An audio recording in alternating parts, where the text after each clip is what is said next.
Gavin Newsom reverses Kamala Harris promoted truancy prosecutions against parents. The latest video will be shown earlier at the official website theusmilitarynews.com. California Governor Gavin Newsom on Thursday signed a bill into law that reverses measures supported by Vice President Kamala Harris that prosecuted parents for truancy.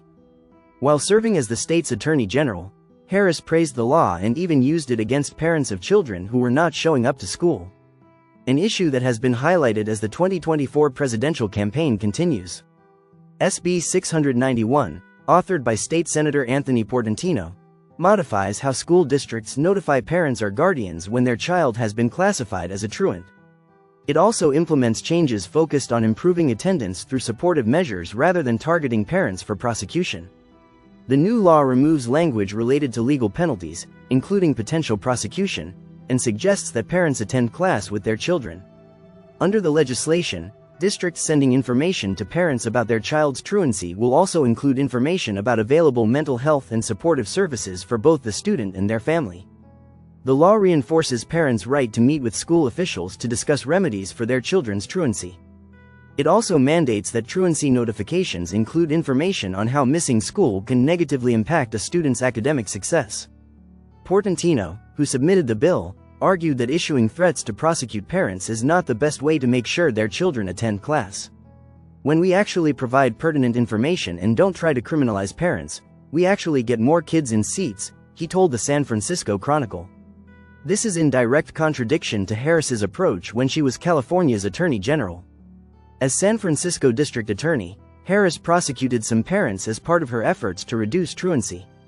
Harris's office sent letters to San Francisco families at the start of the school year warning that they would face consequences if their children were chronically absent. Though part of her strategy involved threatening parents with jail time, her office didn't actually send any to jail. Students who missed a big chunk of school in early grades are never able to catch up, she said, and those who drop out in high school are more likely to become homicide victims. In 2009, Harris touted data showing a 23% drop in truancy among San Francisco elementary school students as evidence her approach was working.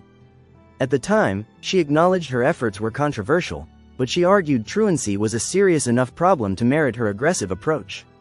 If it takes me being the bad guy by highlighting the connection, by saying I'll prosecute parents for truancy, I'll do it, she said at the time. Harris later indicated she regretted supporting the measure, saying it had unintended consequences.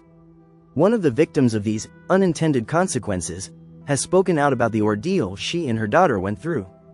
Cherie Peoples' child had been unable to attend classes because she was sick with sickle cell anemia.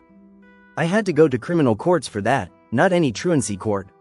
It was actually criminal court, Peoples recounted during a recent interview.